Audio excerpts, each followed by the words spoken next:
The illustrious Jabba bids you welcome. I'm going to regret this. I'm Pete Mitchell. He's Peyton Jones. And this is the Church Planter Podcast, brought to you by Church Planter Magazine.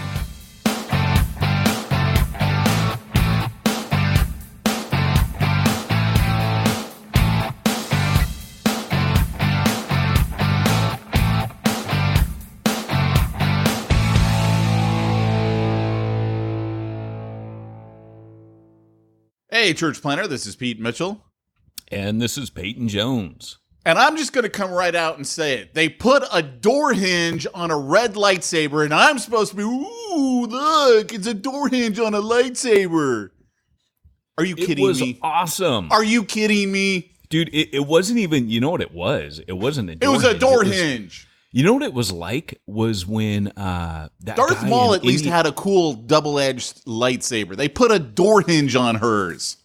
Yeah, so what they do with that is it's kind of like when that guy on Indiana Jones, he takes the coat hanger out and you think he's got like some wicked nunchucks. It reminded me of that, actually. I don't remember that scene, actually. Really? When he comes into the tent and he's like, ha, Fraulein. He's all creepy and the guy in all black and he grabs the medallion out of the fire and it burns his hand. Remember when he walks into the tent? Well, I remember burning the hand. That was kind of an important scene, but no, I don't remember. Well, he takes his jacket off. And he holds up this, it looks like nunchucks, and she has this kind of like frightened look. And then he flicks his wrist, and it turns into a coat hanger. And then the guy hangs his coat on it. It kind of reminded me of that. Yeah, I was like, okay, that's stupid. That's like really, really stupid. Welcome to the Church Planter Podcast. We talk about all things church planning and Star Wars. And obviously they're like on the Death Star. This is Dagobah for Rey. That's what this scene is. This is just can't get enough of that Death Star. That's basically what's going on. She's having her own cave experience. That's exactly what I thought. Is she doesn't turn bad. This is her experience. It's like the Jedi trial that Luke has in the cave. Right. And where he has to face his own dark side. And that's what this is. She has a vision. And I think what's happening. And her visions, apparently, she puts a door hinge on her lightsaber. Well, you know, once you get female Jedi, they have to accessorize. Pete, that's you must allow this. I guess. Hey, what did you think of the Mandalorian trailer? Oh, freaking rad, man. Gunslinger, Ronin, the whole, there's chaos after the fall of the Empire, after Luke brings down the Emperor. So now everybody's going to be like, it's kind of like the Wild West. Everybody's like, is that when it takes place? Is it in between the two? Yeah, it's after the fall of the Empire. Okay. So it's filling the immediately kind of the aftermath of Jedi, where it's like the Wild West now. Stormtroopers are gone. Everybody's gone. It's a free-for-all in the galaxy. It's going to be rad. That's the only thing that I might actually, pay for Disney Plus. Because I was like, what do I need another streaming service for? Dude, Obi-Wan Kenobi, Ewan McGregor coming back. TV show, Obi-Wan. Right. Yeah, there. that could be cool. I'm in. That could be cool. Yeah, he tells a story of when he first gets to Tatooine. So now we're going to see Luke's backstory. We're going to watch Luke grow up, I think. Huh. That'll be from a distance. Yeah. From a distance, though. We'll see. We'll see how that goes. Yeah, so what'd you think of the rest of the trailer? Well, the rest of the trailer was pretty much the other movies. Yeah. I mean, you can see what Disney's doing. Disney's going, hey, don't be mad at us. Don't be look, we're paying homage. Don't be mad at us, guys. Please come see this one. We're not leaving the past behind, guys. We're not at all. We're telling the story. We know we screwed up and no one's even coming to Star Wars land and we're we spent all this money and please don't be mad. That's what Disney's doing right now. Disney's screw up was on epic proportions. Really? And their non-apology. And they're, we can put anything out there and you guys will give us money. Yeah, because we're Disney and we got Star Wars and we're good. Yeah. So anywho, what's new with you? Well, my car got broken into twice in 1 week. In front of your house or somewhere else? Yeah, right in front of my house, right in front of my Ring camera, which somehow doesn't pick up just past my fence. So you can see through the top part of my fence. Like it's just there for show really. But the Ring camera didn't pick it up. It happened right in front of my camera. Did they break your window or what'd they do? No. So what they did was the first night they have one of these fobs that gets into Hondas. They got in, total tweakers. Like they're looking for just quick money, cash, whatever. Didn't get that. The next night, this is crazy. This is absolutely crazy. The next night, they get in, and what do you think they steal? You think they steal like the $500 lighting rig? So they run my battery down because they don't, if they slam the door, someone's dog's going to bark. It's going to alert a neighbor. So they never close the door. Right? It's like a little trick. You just leave it open, but it looks kind of closed. You just do like a soft, gentle, you push it almost flush, leave it there. So my dome lights are on. It runs my battery down the first night. So second night, I think I blocked it. I didn't, not even thinking, right? Just came in off of a long day of filming, still had that light gear in there. I thought, I'll lock it, but you're also thinking they just hit me the night before. They're not going to hit me tonight. Right? Sure enough, I get hit again. And what did they take? Did they take anything valuable? They take a bag full of church planting books. So somewhere out there is a criminal who is reading up to his elbows. He's not reading. I think he liked the bag. You're the I'm pretty only sure he was homeless. criminal that would steal a book and be like, "Oh, I'm going to read this." So this is no joke, right? Like I have anger issues. So I fought the urge to go bust kneecaps yesterday. But I found I know where all the homeless people hang out. So, I found all the homeless people. I went under the bridge. I went to the parks. I went to the train station. I went to all Are the you places. serious? Like you were that upset? Dude, like part of it is because it has to do with the textbook I'm working on. And it just it was really upsetting. And I told my wife, I said, it's not the books. Like those are easily replaced. I mean, some were like autographed, like copies of all my church planting books they're usually autographed by like the guys that write them when they send them in to the show, from when we interview them or whatever.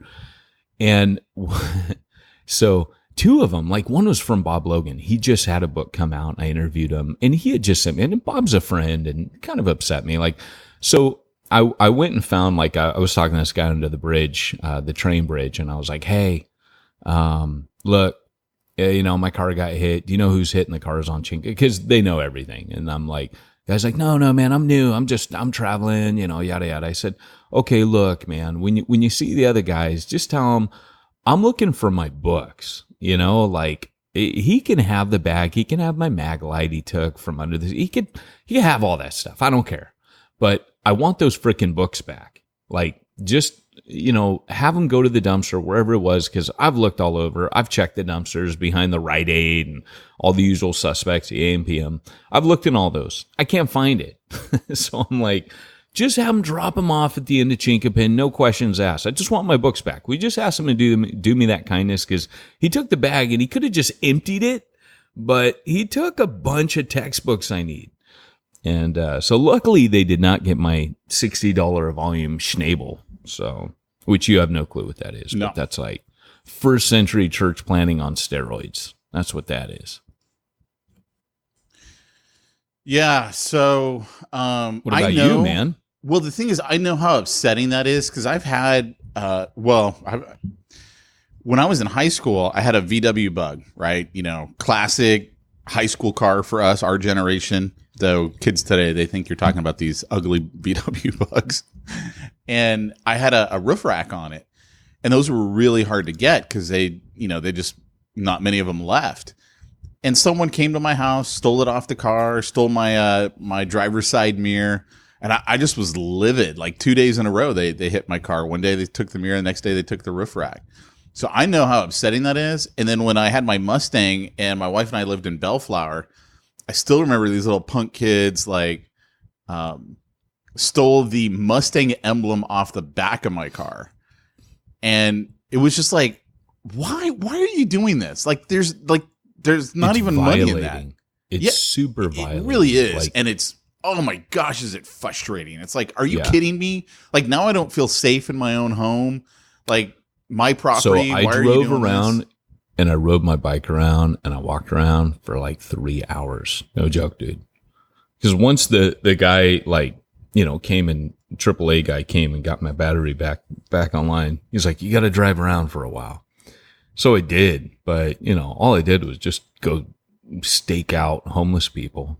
You know, yeah. And it wasn't like, hey man, you know, it was, hey, do you got my church planning books? That's all I cared about, man. So It was weird and I needed to sleep. I was all jacked up. You know, it does. It just puts you in a tailspin. And what's funny, man, is like, I'm preaching this Sunday on forgiveness, on spiritual warfare. And the day that we were filming, it would have been better if it was on forgiveness. I'm just going to throw that out there. So I'll talk about this a little bit later today, but I've got this training that I've built called Citywide. And wait. No, tell them the full name. That's a different training. That's a different Jump training. School Citywide. No, it's not. Yes, it is. I don't believe you. Well, this is a whole separate training, and this is a citywide, interdenominational and inter-network church planning cohort. So basically what you do is there's 12 people. They're all, anyways, I'll get into it later. But the point is that, you know, I was filming for that. And when I got into my car that morning and I saw that, my whole car, like my car won't start. I've been robbed. I was like, oh, okay. I guess this is spiritual attack, because of all days for me to have to, you know, I'm on my way to go film. Like time is of the essence right now. And, I still got there early. Everything worked out. Borrowed my neighbor's truck, checked everything in there. But then to come home the next night and to have that yesterday, I was doing Through the Word in Joshua, and that's all about warfare and this and that. And, dude, I did not, if I were a Bible character, those were bad chapters in my life yesterday. There was, sometimes you just go through trials and you're like, I'm a lot more immature than I thought. Because my first thought was I just wanted to hurt everybody, like, you stole my church planning books, like, I'm going to bust your kneecaps. I'm going to curb stomp your head. Like, those were all my thoughts. Like, I'm going to go find all these homeless people and I will destroy them for still. Like, those are my initial thoughts and feelings. And you're like, that's just like, I was talking to my brother and I was talking to him. He goes, yeah, you feel the guilt. And I go, it's not so much guilt. It's more disappointment in myself that there's a way to, I'm looking through pictures of like us ministering in Long Beach and the homeless population is a big deal. Like, we've helped people get off the streets. And my brother's like, yeah, but you know what? Never forget you're human. That's all it is. You're a Christian, you're this, but you're also human. And it was just kind of funny because I'll be honest with you. So my brother's a self-proclaimed atheist, and he always says these amazing things. And I tell him, I go, you give me the most godly counsel out of anyone I know. Because he's like, well, maybe God, he goes, I don't believe any of this, but maybe God's teaching you, It's funny because I really wonder the internal dialogue for your brother. Like, I know he claims to be an atheist now, but I also know at one point he claimed to be a Christian, right? Wasn't he even a youth pastor or something like that? He was, and my brother knows the Bible forwards and backwards. I mean, he has it down. Obviously, I've never even met your brother, and all I've heard is from you, but I wonder if he's had that serious conversation with himself where he's like, I realize that, I just don't, I don't even know what the word is, but like, on some level, I bet you he believes there's a God, like on some level. And it's just maybe, his experience and all that stuff, he's very uncomfortable with that fact. So what he will say, and I appreciate, he's an honest atheist, and he's an atheist who, he'll tell you Christianity is beautiful. And he says, I would never rob anyone of that. I don't believe that. And he gets it. He gets it. It's not an intellectual. He says you have to have faith. At a certain point, there's that leap that everyone makes. He goes, you can't reason anyone in. You can't reason anyone out. He says you have faith or you don't. And so, it's funny because by biblical standards, he is always extremely accurate, and he's amazing to talk to. So, but yeah, he'll put that hat on and he'll give me counsel. It's almost like I've just talked to a ministry coach, because he can shift. First off, he's a genius. My brother's actually a genius. So he is one of the most amazing critical thinkers I've ever come across, but he can literally shift and put that hat on and get into that mode, and he's there. You know what I'm saying? And then he can easily switch into a totally different mode and give you the complete like humanistic way of, just easily. So, in fact, his wit's so fast, like I can't keep up with him. I watch him in debates. He's an amazing dude. So. Yeah. That's cool, man. Yeah. That's cool. Yeah. I still hope we always joke around about, if he gets converted, we'll take over the world. The Jones funny. Boys are here. Yeah. So, that's cool. So as you know, we went back to Star Wars land. Yes. Let me hear about it. Come on. The reason why I wanted to go back, and this is just a week after the first time, is because I realized when I was looking at the map, we missed half of Star Wars land. Well, it was so funny because you sent me this text and it goes, apparently there is more. And you send me all these pictures and I'm like, oh, that's hilarious. There was a whole nother, like we just didn't walk down this one road. And because we didn't walk down it, we missed the whole Resistance side. And so we went back and checked out the Resistance side, which, the Resistance ride isn't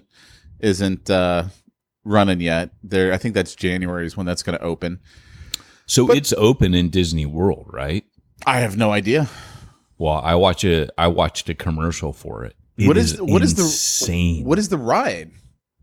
It's Rise of the Resistance.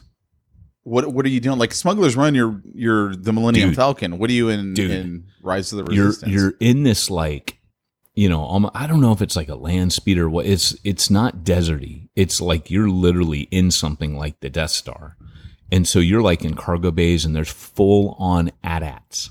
Oh, nice, full scale, dude. And they're shooting at you as you're moving through. It's insane. And this droid's on your little like people mover going boop, boop, boop, boop. He's like freaking out and stuff. And, doors are going and shutting behind you and cutting you off from that cargo bay. And then you're coming into another area where there's like a Sith Lord or what. Dude, it's amazing. Does he have a hinge on his lightsaber? No, you will not get that.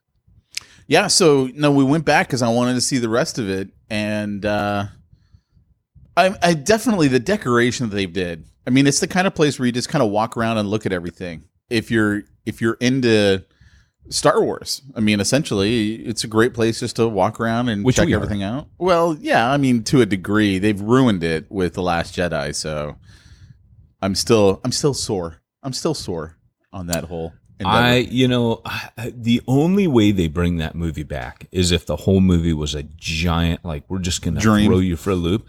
Then it's genius. If it was literally just to throw us all off and confuse us, and then they bring it back, kind of like my theory, then I'm good. I don't think so. Oh, yeah. I don't think so. I think if they were, there's still stupid things in that movie that are never going to be right. Like that guy, DJ, Don't Join.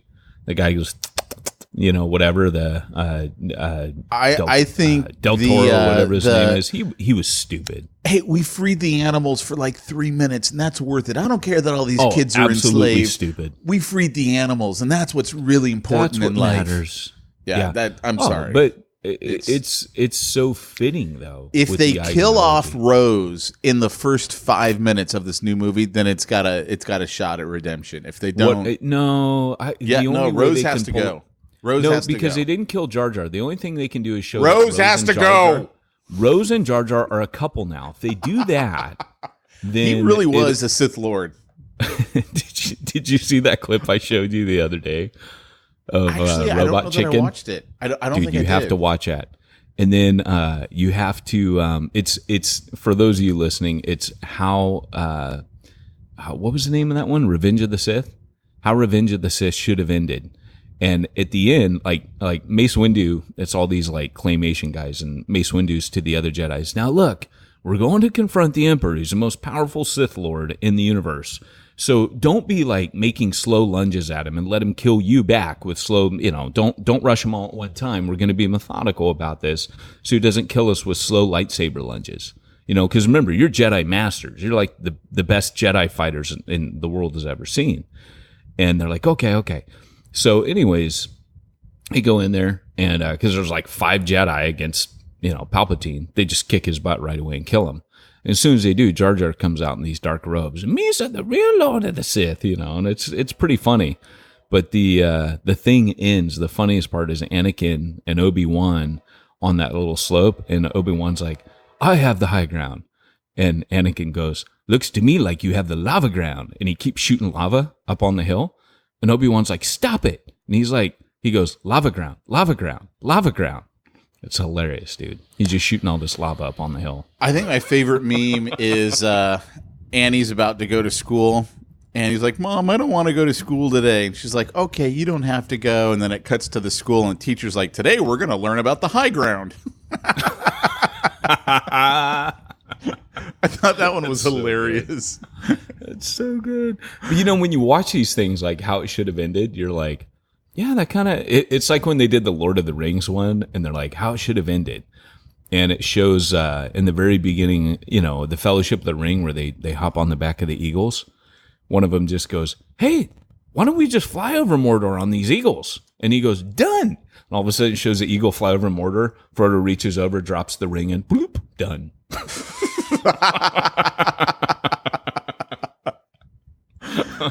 Oh, that would Kind have of ruins the Lord of the Rings for you. That would have shortened that movie by a good 3 hours. It would have been perfect.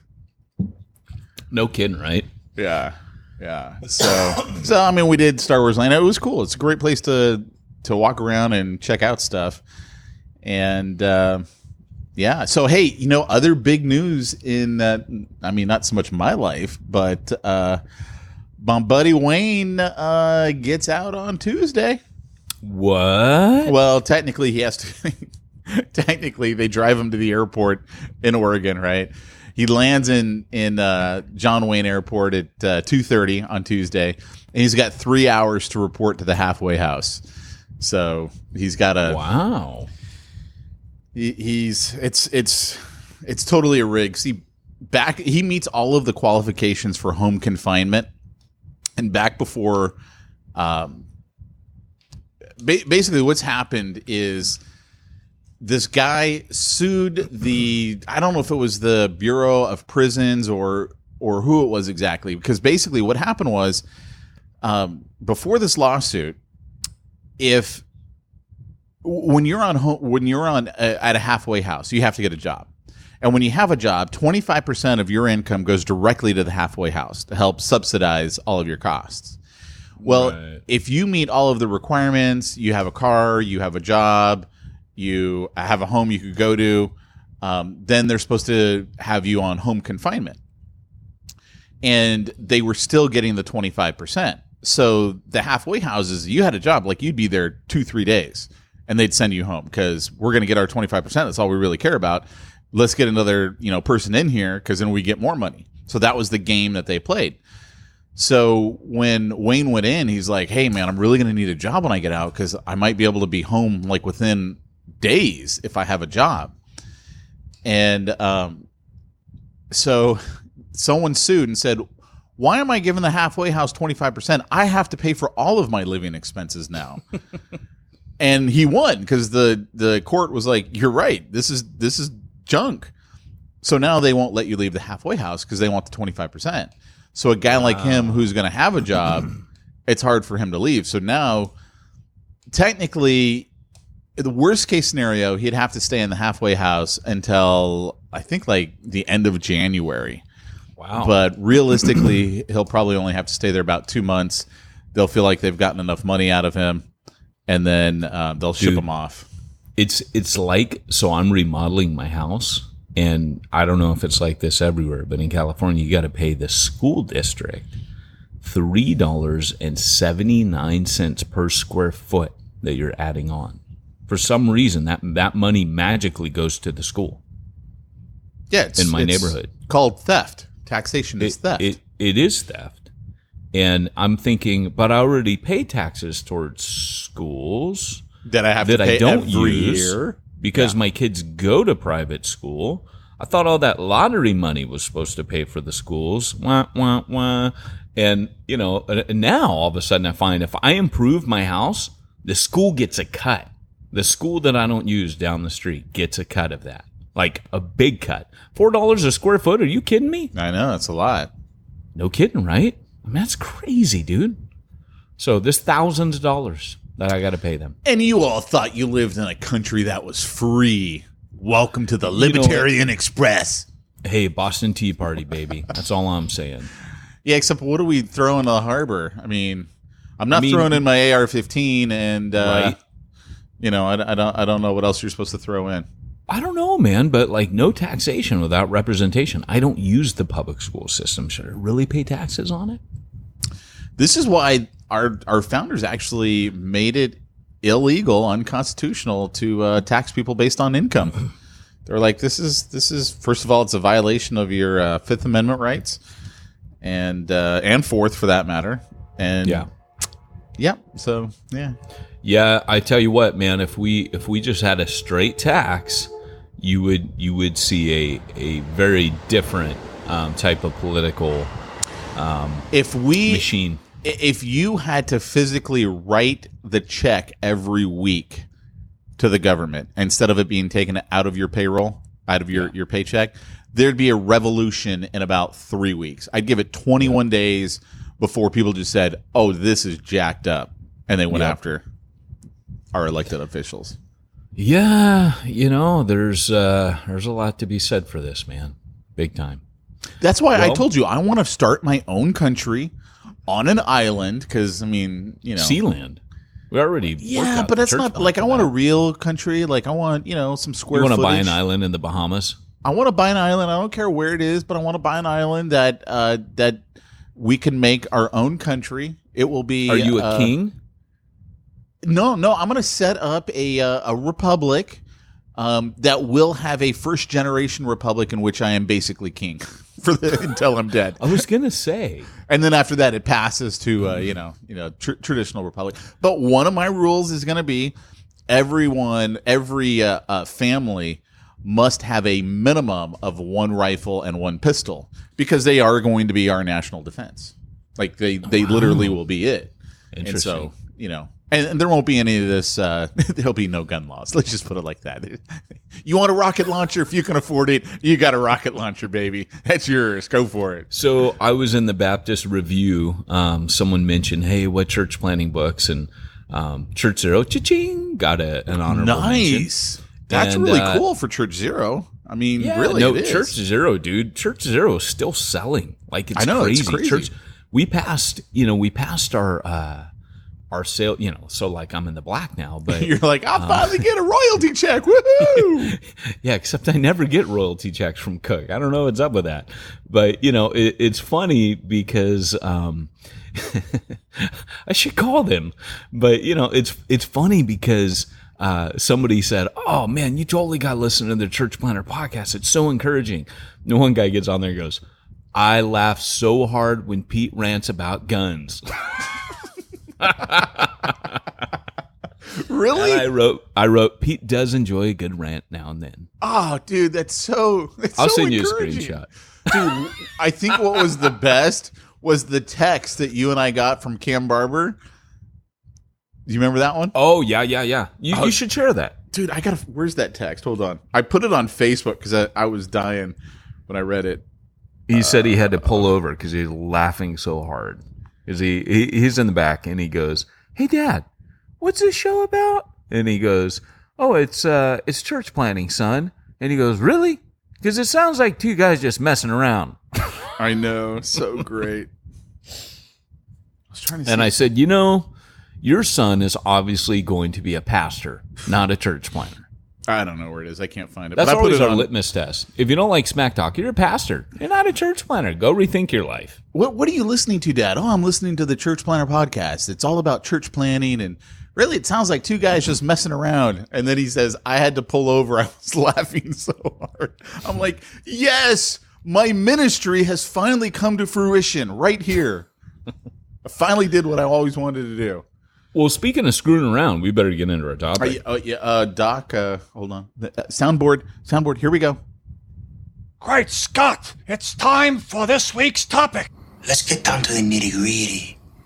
It worked. Did you hear it? No, I told you, I don't hear the soundboard anymore. That's great. I have to know. I have control. I could just sit there for a while and go, I have power. The only thing that helps power me often. This is great. the soundboard just does do a countdown. Like, it tells me how many seconds until the sound clip has ended. And so in my head, I'm always like, great Scott, it's time for this week's topic. Let's get down to the nitty-gritty.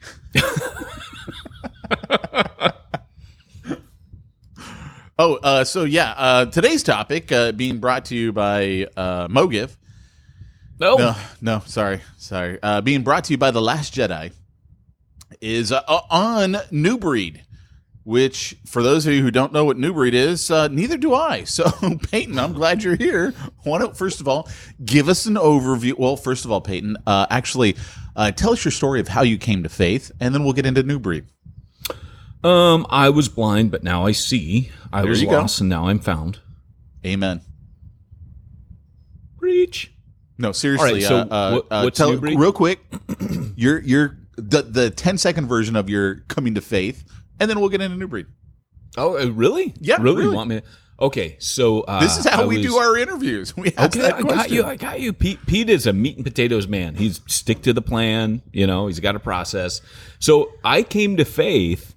I heard the gospel from a student teacher who witnessed to me outside of school because I was getting suspended and getting ready to get expelled. And he and what grade were you in? For me, I was 14 years old. Okay, I was in 8th grade, getting ready to go into 9th grade. It was the very end of the school year. I had like 2 months to go, and I wasn't going to make it. And so he just started praying for me, and he took me to Calvary Costa Mesa. Went there for a couple weeks. About 2 weeks later, I prayed in the back of a '66 Mustang to come to faith. So I got saved in style, and that was it. Nice. Now, your family, like, you used to tell me stories. They were into some weird stuff growing up, right? Yeah. It was funny. I was talking about my brother. That's the thing that both of us, he'll say, hey, brother, I agree. That's stuff I can't explain. Like I said, he's very honest. But, we had things go bump in the night. So my mom was a practitioner of white magic. Now, she thought of herself as a Christian. She went to a very liberal, universalistic church, so anything went. So it didn't matter what she brought to the table. But when I grew up, she would do seances. She would have Native American shamans come into the room, and they would tell our fortune. And I remember this guy. He gave me this funny name that I was supposed to call him, and he would say, "Now remember, whenever you see a crow, you call out to me and use my spirit name, and I will hear you." And I remember just being a little kid going like, wow, wow, we're not in Kansas anymore. But the occult was something that we grew up with, we were comfortable with. And my brother got a little bit deeper into it. My parents were into it before they split up. My grandfather was a Civil War author, best-selling author. He lived on the edge of the Manassas battlefield in Centerville, and his house was haunted. So there was heavy poltergeist activity. I witnessed it multiple times as a kid. And so when didn't you also say too at one point, like a week or two before you got saved, something happened. I don't know if it was something you saw or just something you experienced, but you were like, "Oh, I'm going to hell," and like you knew it was real. And yeah. So like I was sitting in English class, and this is months before I heard the gospel. But it was it was in the autumn, and I got saved in the spring. But we read a little excerpt of Christopher Marlowe's Faustus, And he makes a deal with the devil, and then he goes to hell because he wants women and power and money. And I remember just thinking, I want all those things. And it was a Holy Spirit conviction moment where it dawned on me, I'm going to hell because I want everything this guy has. And he's doing the dark arts. I was never like into witchcraft or anything, but I started messing around with the Ouija board, and I started reading. My dad had all these books on the occult, and I started reading. There's a book called Psychic Telekinesis. And it was all about communing with not evil spirits, but I would now say they were evil. Then they would say, like, when you see like mediums that are like, oh, Derek is telling me, or whatever, they're Brian or whatever, as to my spirit, my companion spirit is all that stuff. I was reading up on that. I was starting to get sucked into it. So I knew there was a spiritual realm. And of course, my dad's house was also haunted because a lot of times it's not the house itself. It's the people in it. And so my dad brought something with him, I would say, into, his house. So I had things that would go bump in the night and freak me out. So. Yeah. Wow. Crazy. Really, really crazy. So, and if you want to know the story from there up until here, just listen to the last 300 or so episodes of the Church Planner podcast. Yeah. But you've got this network called New Breed. Give us a 30,000 foot view of what New Breed is, and then we'll start digging into some of the intricacies of it. Yeah, so New Breed is really, it's everything that you read about in any of the books that I've written, kind of more like a frontline, training others to do what we did at Refuge Long Beach. And I would say if it were like a one sentence summary, it would basically be a punk rock network, because we're kind of like the Bad News Bears, right? We're not everybody's network, but we specialize in going to very dark places where, churches don't typically plant. And we operate almost entirely by first century principles. So that's always been my passion, is rediscovering what Paul and the apostles did in the book of Acts. And that translates into our training. And so that's the kind of network that we run.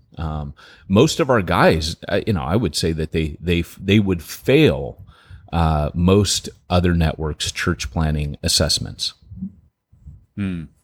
So, first of all, how many groups, pastors, whatever you want to call it, churches are part of the network right now?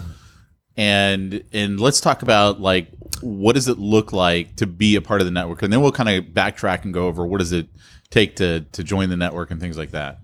Yeah. So, excuse me, we're small. I mean, we're growing right now at about one planner a week. We're not the easiest network to join, because I think we're the kind of network where if a guy comes and he goes, I'm going to plan a big box church, and I'm going to be the new sexy church, and you could just see church planning as a vehicle for him to get a following. Those guys don't. We interview. They don't make it past that. And so gosh, man, like when I first got here, I remember opening up like, hey, free network, and like 50 people came running. We're not even 50 people now.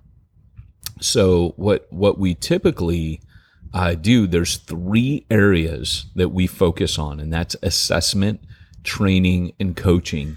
And, typically it used to be like 10 years ago that each network had a specialty. So like Acts 29 was really good on assessment. That was their thing. Maybe a network was good at funding. We don't fund any of our planners. We're not going to give them money.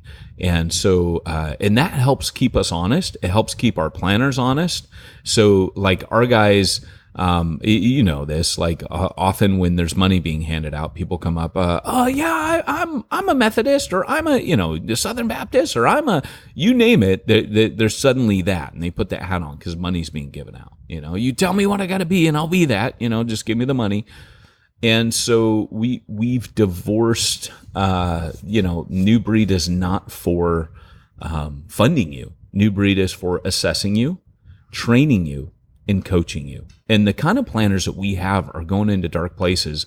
When we ask them, what is it that you need more than anything? It's the coaching portion.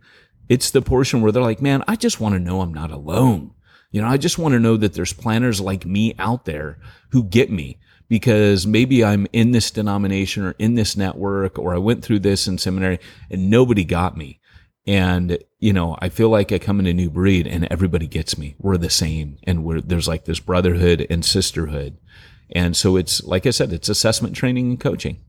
So how do you facilitate the brotherhood, the sisterhood, when you got planners all over the country and perhaps even the world? I don't know if you've got UK, Canadian, Kenya people. I have no idea. We have Canadians. We have the best. Like, we primarily have apostolic type leaders, planters, but and I think we always have. Even when we started in the UK, because that's actually where we started. The guy who runs 829 Wales is a guy named Di Hankey. Some of you will know him. He and I started New Breed before 829 came over, and New Breed continued for a year after I moved back because, we just felt like, hey, we're a lot broader than 829. We're solidly evangelical, but 829 is very reformed. I had guys that weren't reformed. And so eventually Di was like, hey, I can't run Acts 29 Wales and New Breed. So we made a clean break. What was interesting was a lot of the guys that I raised up there, they continued within New Breed. And so right now in Wales, we're still adding people to New Breed, which is great. That's super good for me. But we've got a guy in Barcelona who, he started a co-working space. Like, they're almost all business' mission. There's a guy that started I can't pronounce the name, in Mexico, but he started a coffee house there. So almost all of our guys, in fact, I would say, I'm just trying to think, are any not bivocational? I think two of our brand new guys are not bivocational. They're funded, which is a real shift for us, because almost everybody else, like Dave Thompson up in Bend, right, who's on his third church plant, he's a chimney sweep, and he could support himself, a couple times over. In fact, he's put some of his church planting partners on staff, but he's like, look, I'm a chimney sweep, so I want to be in people's houses nonstop.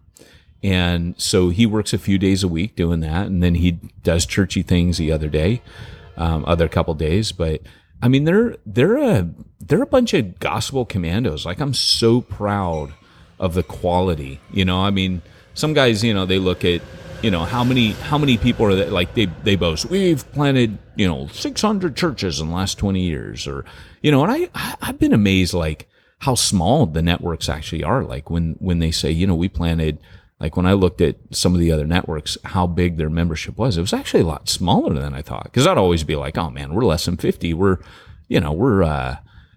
pretty small. But for me, it's the quality of guys. Like, I don't want to be hundreds of people, and then, you kind of find out that, a lot of what they're saying is 3 networks are putting their bumper sticker on the same planner. And it's not always, we've talked about church planning numbers before. They're always suspect.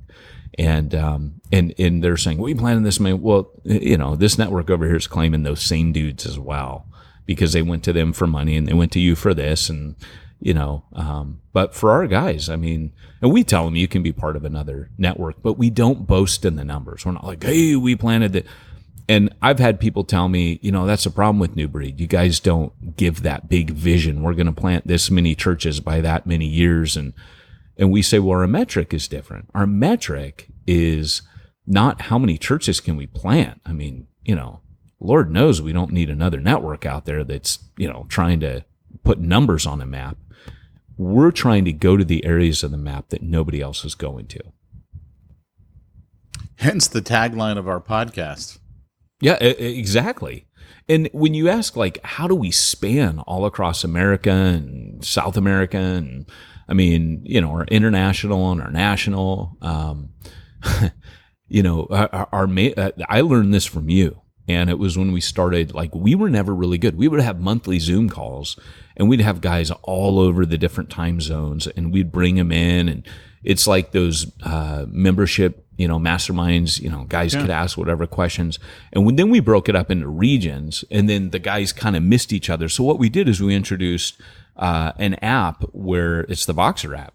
Woohoo! And our guys 24/7, and I learned this from Bivo Inner Circle that you and I did together. But I really, that was your brainchild. And I was like, man, this is amazing. Because what we did, and I remember telling you at one stage, Pete, you just created a church planting network unwittingly, right? Like, that's what's just happened. You're like, oh, really? And I'm like, yeah, man, like, this is what a network ought to be doing. So when we did the Voxer app, that changed everything for New Breed. And granted, we got guys that they don't, they're like, oh yeah, no, I'm a face-to-face guy. Voxer's not my thing. But there's other aspects of New Breed that they've joined for. For those who've never used Voxer, tell them what Voxer is. So Voxer is a walkie-talkie app, and what it basically means is you join a group and you can add people into this group. So for us, all of our planners are in there, not all of them active, but I can at any time leave an audio voice recording. And so throughout the day, guys will be chiming in, or people post pictures, or they put text in there. It's like a group text, but it's also audio. It's super easy to use the audio. So like, I'll get emails. I got a big long email this week, and someone's like, hey, Peyton, how do I do this and that and that? It's easier for me than to sit down and write you an email. 24/7 coaching. This is our coaching aspect. What I do is I press the Voxer app, and I left him a beautiful bit of coaching on there. And he can respond. We can have a conversation. The whole group can hear it. So when I responded, I didn't know if he wanted his identity to be known. So I said, hey, one of you guys asked me this. And I gave it. And then he chimed in and said, hey, Peyton, thanks, man. That was me. Boom, boom, boom. Hey guys. And then it's group coaching. The other guys can even, it's not always me. It's not like I'm the guru in there. Other guys in there, it's group coaching. They're mentoring one another. And sometimes they're just going, oh, dude, that sucks, man. I know how to, hey, you know what? I'm going to send you this link. Here's my guy used for this, yada, yada, yada. Tell him I sent you. He'll take care of that for you. So when New Breed first started, we were sharing graphics. We were sharing mailers. We were sharing, it was resources like, hey, all you guys are Bivo. So some of that still goes on. But guys can do that. They can be like, hey, let me send you this. I just drafted this up, guys. Here you go. Yeah. And we use that while we don't do the Bivo Inner Circle anymore. We still, I still have the Platinum group. And so the Platinum was, guys basically who were learning how to do what I do, be a consultant, things like that. And, guys are always in there talking and back and forth. And it really, for us, it creates that community where you got a guy like A. David, who's literally on the other side of the country from me, and he can ask a question, and somebody like Travis, who's in Florida, can respond, or Aaron, who's in, I don't even remember what state he's in now. I think he's in Ohio or something. I don't know. Right. I can't remember. I mean, he can chime in, and Dan Sams is in Ohio, and obviously I'm out here in California, and it does create that community when it's convenient for you. Like, that's the key thing for me. It is a key. I don't have to listen to everything that's going on when it happens. Like, for me, I turn off the notifications. Like, you can do that in the app. So that way I'm not getting dinged every time someone leaves a message in there. And then, once a day I go in there, listen to it, and respond to what needs to be responded to. And it really makes it convenient to be part of that conversation with everyone. It really does. And I mean, in a network like New Breed that's based on like the APEST, or I call it the FIST model, where you've got apostle, prophetic, to hear the shepherd's point of view on stuff, to hear the apostolic, to hear the prophetic, to hear the evangelist, to hear the teacher, to hear these different roles interacting, because all those guys are in there. They're part of church planting teams. That to me is worth its weight in gold, because some of these guys are out there and they may not have a shepherd on their team, or they may not have a prophet, and these prophetic leaders are able to go in there. And I'm always telling the prophetic leaders, hey, don't hold back, because a prophetic leader will tend to be super polite and not, they'll wait if they feel like, hey, I'm the only like prophet in here, or there's only a couple of us. They'll just kind of like let status quo. And I'm always encouraging them, hey guys, let your deal be your deal. Like be fully you who God's called you to be. Don't hold back in here. These guys need, because a prophetic's primary function is encouragement. And sometimes they'll call up and say, hey, I got this word for you, so-and-so. It's usually something highly scriptural. We don't have any Looney Tunes in there. And it's super encouraging, So like Tyrone, who's in there, he gave me a prophetic word, about 6-7 months before I departed from NAM, just saying, hey, it's time. And, boom, boom, boom. And I'm like, I know, I'm not ready yet. I've got a few things. And he goes, okay. But, he's challenging me. But, he just, when you got prophets in your corner, it's amazing. Right. That's cool. So that's really cool. So the other thing I would say, one other thing is also access to me. So as you can imagine, with the books and with the podcasts and what have you, and over the years of training, I get a lot of people contacting me that, hey, Peyton, what about this? Just like this week, because I start a film project today, which is 52 episodes on church planners and money, like budgets. Wait. Jump School, the story of money? No, it's not Jump School. I'm going to give you some Jump School, but you got to wait. But here's the thing is, I got 2 questions on that. So I say, hey, look, email me, fine, but lay it all out for me, what you want. I'll either answer it on the podcast, or what I've had to tell people now is, look, I don't have time. Like, I'm writing a textbook. I don't have time to, as things ramp up for me to do the one-on-one coaching. Cause I've always just done that for people out of, but I just now time-wise just don't have time for it. And I've always done it free. I'm not like, hey, you got to pay to talk to me.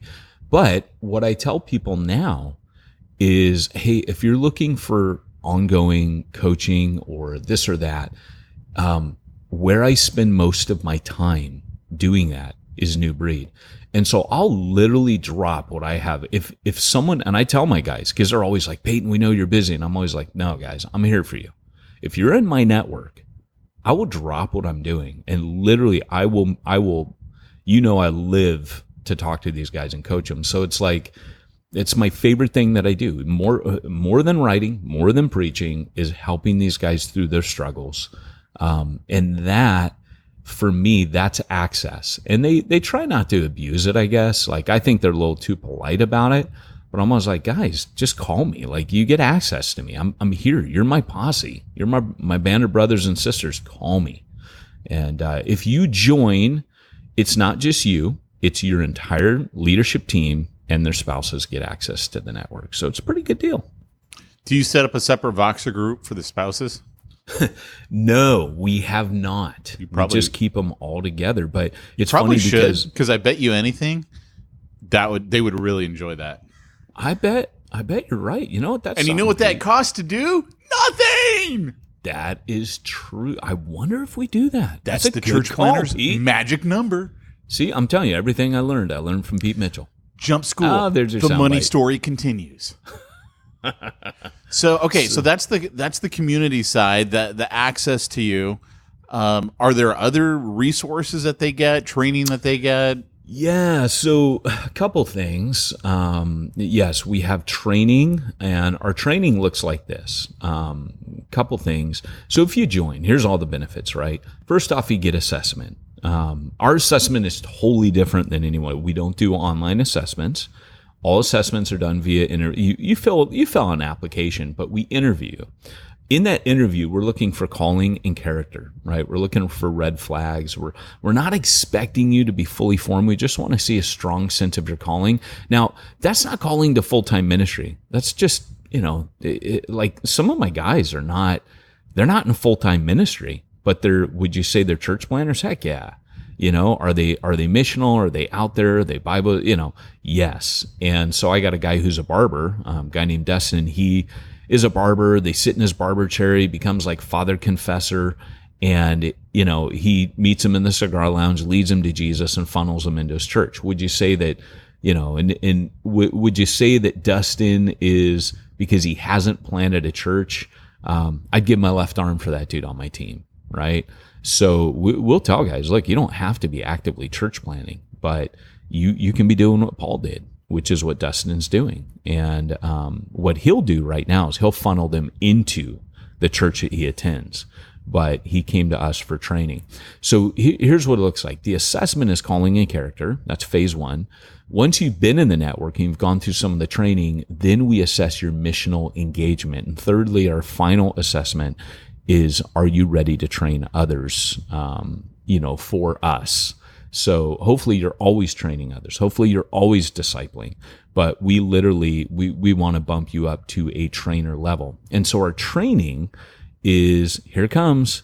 Our first one is our core team training. And I reserved the name Jump School for that because the very first training that I ever designed was for core teams. And we later stole that name and took it over to, our planner training, which, Pete makes fun of me for, but Jump School core team training. It was getting your jump team ready, your core team. And so we've got that. That drops actually in September. Then the other one is our citywide network. And you just get this, like you don't pay the regular fee. Now there is a membership for New Breed, and that, you end up making out like a bandit after you pay our membership fee. It's not much, but you don't pay for any of the training, like the rest of the world does. If you're in the network, it's free. Also, you'll get, like I said, like if I start a coaching group, or something like that, you get that free. You get all that free. It's just included in the price of membership. The other thing is we do quarterly Zoom calls. So, right now our next one schedules with Ralph Moore. We'll talk to him about discipleship. We'll talk to Brad Briscoe about bivocational. We're hoping to get Hugh Halter as Bivo's mission. Business's mission. Just different guys like that are a part of the network that, a part of my network of people. They're not part of New Breed, but a part of my network that I'm able to call on and say, hey, could you come talk to us about this? We're hoping to land Francis. I don't know if we'll land that one, but I think we can. Well, you could always just keep showing the one webinar we did with Francis Chan. Just play that one over and over again. There you go. That's been a few years. No one will remember that. No one will remember. So what that we look so much younger and I actually had red in my goatee. No one will remember. I know, man. When I hosted that thing in March at Exponential, man, I did not look like the first time we hosted him. Oh, really? Yeah, that's funny. Oh, gosh. Yeah. I won't even, I can't brag with those pictures. They're not good. We've reached that stage in our life where we just look old now, which is, I don't know. It's disturbing. Yeah. So, anyway, tell me, okay, what does it take to apply to be in New Breed? Yeah, so you just go to newbreednetwork.org and you hop on there. You fill out the application. That's going to give you your own. It's super streamlined, going to give you your own application, a spousal application, and a pastoral reference. I want a leader who knows you and has worked with you to kind of back you. So those 3 apps will come through to us. Our team will look at it, and you'll get a team interview. We will want to talk to you, and we like to interview you with your spouse. That's our preferred way of doing it. We want to see if there's any red flags there, and then after that, it's a yay or nay. You're either ushered into the network, or we suggest a network to you that we think might fit you better. So, what does it cost? So it's $100 a month. What? Yeah, $100 a month per person. You get all that. Yeah, per person, per team. No, per team. I liked my way better. Oh, there's 5 of you. Yeah, that's $500 a month. Oh, there's 10 of you. Great, that's $1,000 a month. My way's better. No, that's, for us, it doesn't matter. I'm gonna try and impart some of my wisdom on you again. Yes, obviously you. Oh, you're married. Failed. Oh, you've got 3 wives. Great, $400 a month. Well, and it's funny, man, because it really is an amazing deal to join New Breed. You're getting far more than you're giving, for sure. That's awesome. That's cool. It was hard for me to even charge, if you remember, like way back. Oh, dude, I so remember. Now. Yeah, you have the typical missionary complex, which is I'm used to living on little money. Therefore, I feel awkward in asking people for money. And I don't share that affliction, as we all know.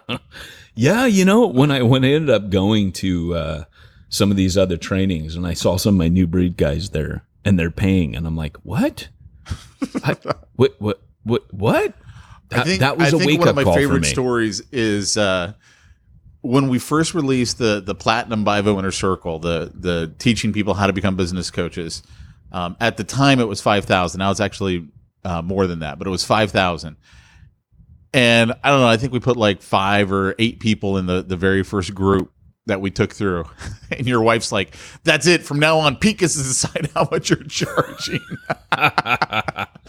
Well, and it's not to say that it won't go up one day. I mean, it probably will, Pete. But for the guys in now, I'll just grandfather them in. That's what I did when it went up to 100. course, I grandfathered the other guys in. It's like, hey, you joined back when it was this. And, probably realistically it will go up, especially these other trainings. Because one of the other things is once you get certified to be a trainer for Citywide, you actually get to start making money, training and launching it where you're at. So that's kind of the cool, but we want to look after our planners. A lot of them are Bivo, and we want to help them make a living as well. So. Sure. So let's go ahead and tell everyone again where they go to apply if this is a network that they're interested in joining because they want that support. Yeah, so it's newbreednetwork.org. Again, it's all things related to first century style church planner training, and have assessment coaching, newbreednetwork.org. And while guys are in New Breed, and let's say they've started their church plant, if they need help with their payroll, their workers' comp, their IRS compliance, what do you tell them to do? Well, that's a funny thing that you asked that. When they're doing all of that, we send them over to simplifiedchurch.com. Wait. What was that? Simplifiedchurch.com. Simplifiedchurch.com? That's right. You can go on over there, talk to Josh Henry. He is your chief simplifier, and tell him that Peyton and Pete sent you. I think they should rename it simplifiedjumpschoolchurch.com. Yeah, you know what? And I don't know if they still do this or not, but they used to actually give the New Breed guys a rad discount. Oh, did they? They used to. Because I told them, I say, hey, I'll turn you on the whole network if you give them this, boom, boom, boom. I'll push you guys out to them. Well, guys, thanks for joining us today. This has been Peyton Jones and Pete Mitchell reminding you, if you want to reach the ones nobody's reaching, you need to go where nobody's going and do what nobody's doing. I'm sorry, Mr. Paul Mitchell. I've dialed the wrong number. I'm trying to reach a granddaughter. Bye-bye. She never did reach that granddaughter.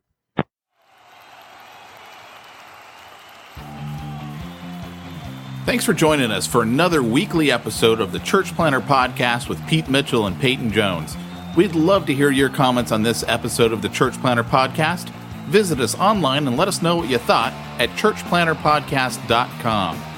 If you subscribe to us via iTunes and have enjoyed the podcast, leave us a positive review. The more positive reviews we receive in iTunes, the more iTunes will promote us to other church planners who would benefit from this show. This podcast is brought to you by the Church Planner Magazine, which is available in the iTunes newsstand or online via churchplannermagazine.com.